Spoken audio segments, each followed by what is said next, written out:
from other guys. I mean, it can't be that all women have to just go to sperm banks and have families.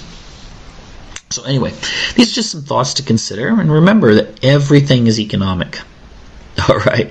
Our economy and ultimately our biology is based on economics. But there are other factors that do and must be considered. I'm just going to make a plug here for the idea that please subscribe to this YouTube station so that you can keep up on upcoming shows, as well as check out my new science fiction novel, The Destiny of Our Past, whereas it deals with biotechnology and how far humanity probably would take the ability to play God. I'm going to talk tonight about, or at least in this segment, about the idea that another type of technology could wind up taking us over.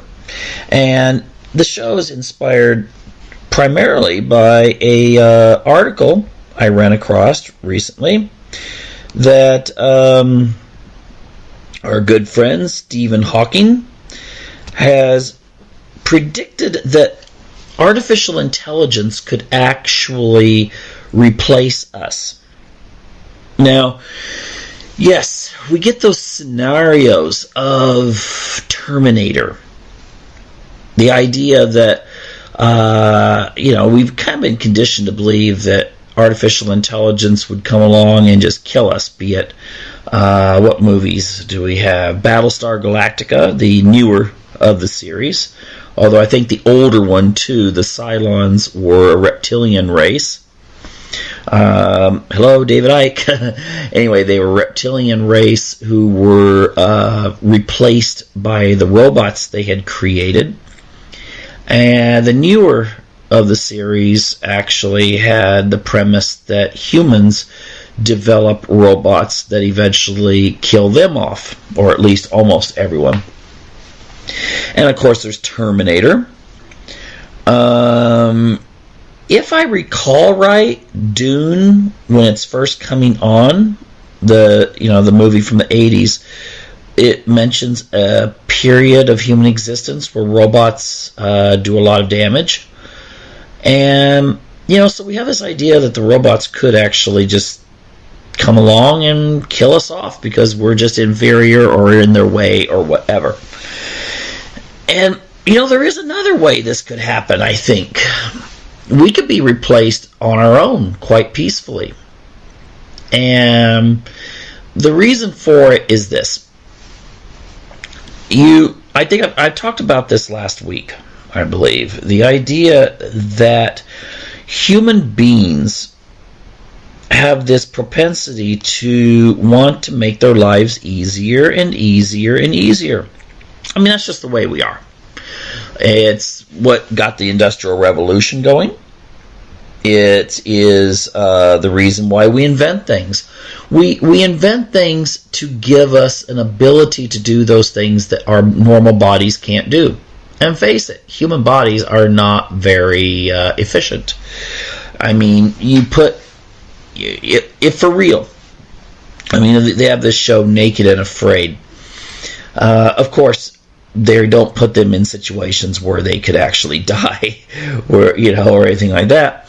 But let's just say we hypothetically took 100 individuals, and they could be very healthy individuals, and stripped them naked and put them out in the jungle somewhere. Well, it doesn't even have to be the jungle. Put them into just a regular forest. I would say that within a year, most of them would actually be dead. Now, it could be disease. It could be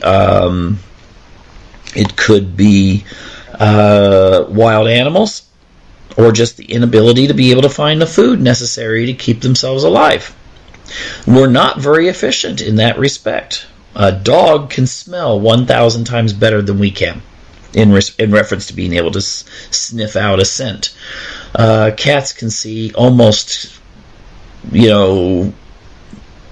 perfectly at nighttime, so they can hunt quite easily. We don't have claws, And it takes a very long time for a human being to grow from infancy to adulthood to be able to take care of themselves. So we are very, very weak in that respect. So we have the reproduction rate of course, a predator, but we're not very well suited for it unless we have tools. Spears. Well, that would definitely, the ability to know how to use spears and bows and arrows, that really propelled us.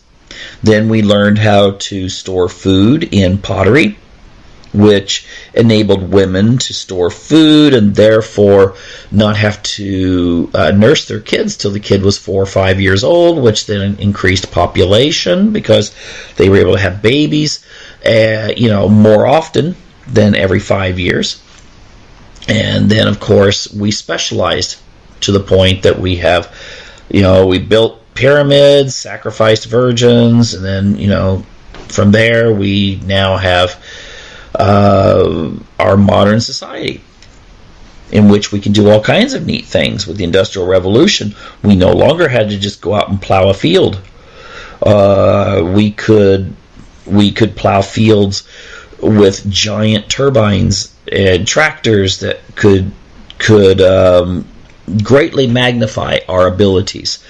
Our ability of growing food, be it plant or animal, is greatly expanded. And then, with the car, we can move around, and air flight, and all these things have just really, really been a blessing for us to expand our abilities. But now we're getting into the idea of artificial intelligence and robotics. And where that could take us is, well, who knows where?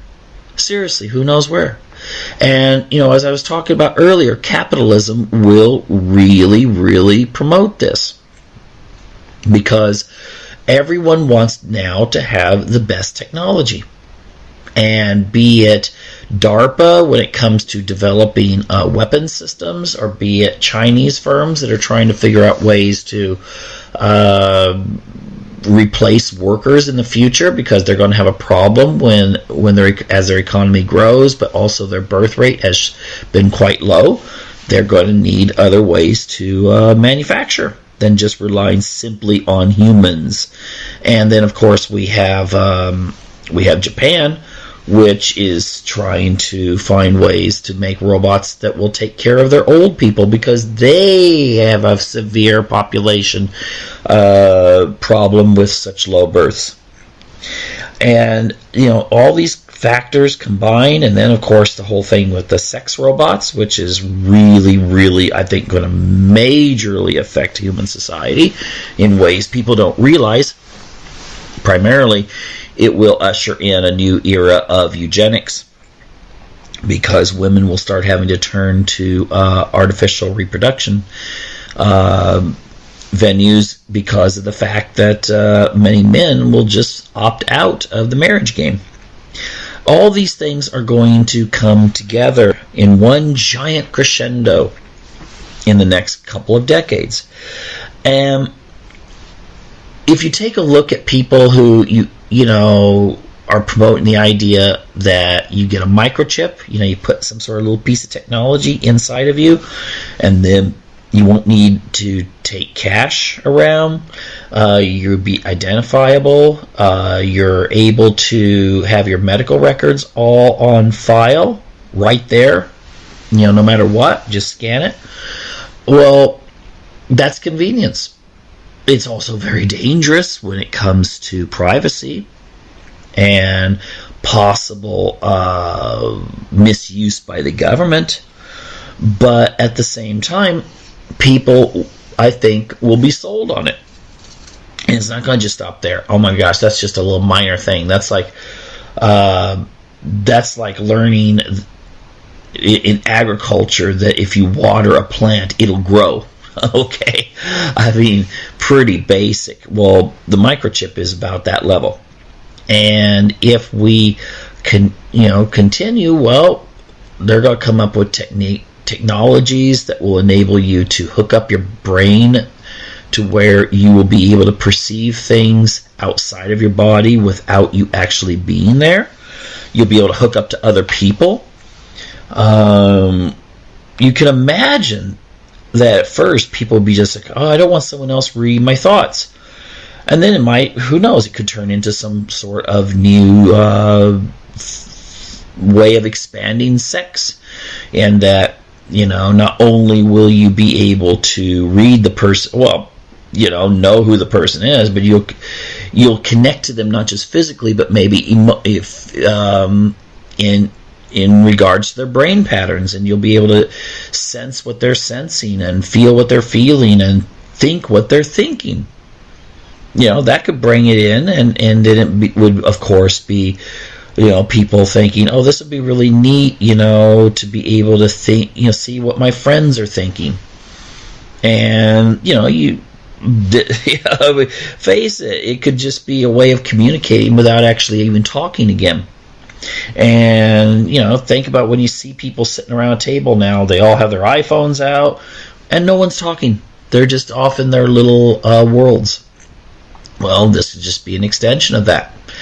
And then, of course, in the near future, you're going to have a situation in which people are going to be able to replace human body parts. Every person I know with diabetes is really looking forward to the time they'll have artificially created pancreases. You would never have to use drugs again. But if you have artificial pancreas, what's next? Well, maybe we modify the heart, or even create synthetic hearts that will just beat and beat and beat and never stop. And of course, if it's synthetic, you're not going to have to worry about any kind of loss of loss of immune functions. You're not going to have to take anything to keep you going in that sense. You will remain alive and functioning quite well. And then at that point, well, what about all the other organs? And what about the fact that maybe you like to be like the $6 Million Man was, run fast and be able to do more things? Well, of course, there was problems with that TV series. I mean, let's say you cut someone's arms off and put on artificial arms. You'd, of course, have to remove them at the joints and then put new ones in. Well, you'd probably then also have to remove the joints, because you'd have to have them fit in artificially. But then they're still going to have to be connected to other bones. And so the idea that you had Lee Majors out there, picking up a car, or something like that, it wouldn't really work that way that it did on that TV show, because sure, the arm could be very strong, but the supporting shoulder and back muscles and bones would not, and therefore you would have some major problems. But you could expand. You could be stronger, maybe have, instead of 20 or 30 times the strength or whatever it was, you might have twice or 3 times the strength without causing any problems with the supporting structure. At first, those will be things that people will desire, and our free enterprise system will bring it in because it will create more innovation. And then people will want to, first it's going to be for people that need it, and then it'll become for people that want it. It's just like with breast cancer. Used to be that most people that might have had prosthetics put in were women that had mastectomies. But then, of course, that expanded. Now, it didn't originally start for just breast cancer people, but you can see where here you might have the desire to have it because you're replacing something that had to be removed, versus instead you are putting something there because of cosmetics. Well, it's going to be the same principle, and people will go for it.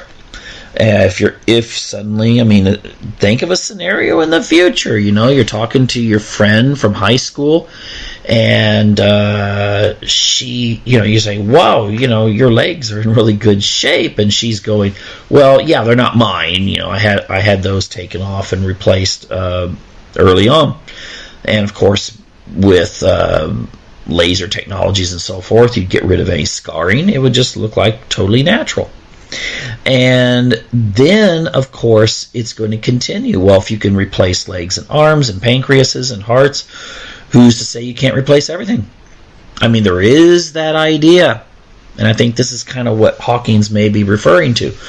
There is that idea of how much of the brain, if you replace it a little by little every day, hypothetically, well, could you get to the point where you are still you? You wake up, you look out, like, okay, well, this is what I'm starting today. This is what I want to do.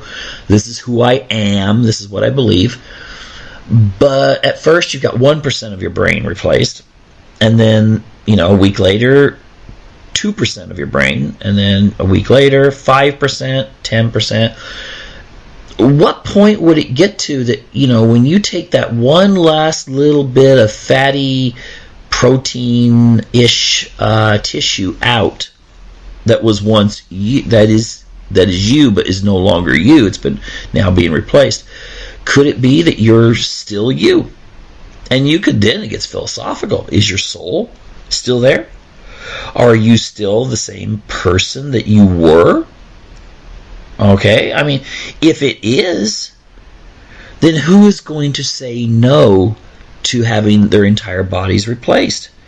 If you could suddenly, my gosh, look like in Terminator 3, if you're, I forget her name, but the female Terminator, if you could look like her instead of who you are now, if you're a woman, well, again, nowadays, it wouldn't matter. There's a lot of guys that might want to look like that.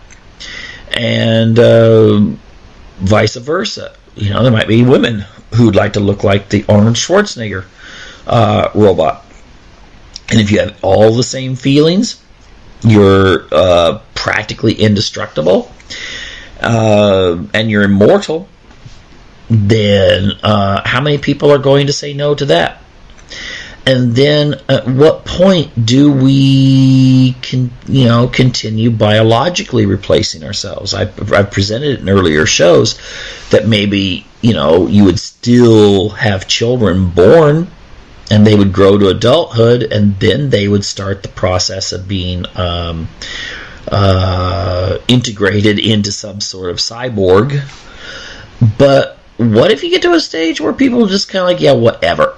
Yes, I started out biologically, but why don't we just make people, we just reproduce by just making people synthetic anyway? Then you get in some really, really controversial, philosophical, and ethical issues. But maybe then at some point, the last of the robots that started out as human, break or destroyed some way, crash in an airplane or something. And then you're left with a humanity that has no connection whatsoever to an original human past. Well, that's a possibility. And, is that, sometimes when you think of science fiction, it's always like, oh, well, that won't really happen. But generally speaking, most of our science fiction actually does have something based in what could happen. And this is something that it's not just some sort of fantasy, like, when people talk about using wormholes or something in order to travel space. Well, that's in a realm of theoretical and almost fantasy. But what if we have a situation where we have all of these respected scientists that are saying, well, this is what's going to probably happen in the future. We're going to be replaced by robots. Well, then I think there's something to that it is going to happen. And again, in a system in which you've got a lot of money pouring in for everything from making better sex robots to making better killing machines to making better working machines and so forth, with all this money and also just scientists thinking, gosh, what if I can do this and do this and do this? and we're giving them the ability to do so, which could, you're the first person to develop, a sex robot that will be just like the ones, the robots depicted on Westworld, and you're going to make a fortune. As Vladimir Putin said, the first country that develops the ability to make super soldiers, even biologically, will rule the world. Okay, these are things that should be considered, and things that we should, that are not just, that sounds really cool, that'd be a great movie. Movies can come true, okay, and I think if Hawkins and others are right, that we're in for a very interesting realm of possibilities in the future. Anyway, that's all the time we have now. Encourage you to come back next week for another edition of Unlock the Door Radio here on UCY TV Productions. Take care now.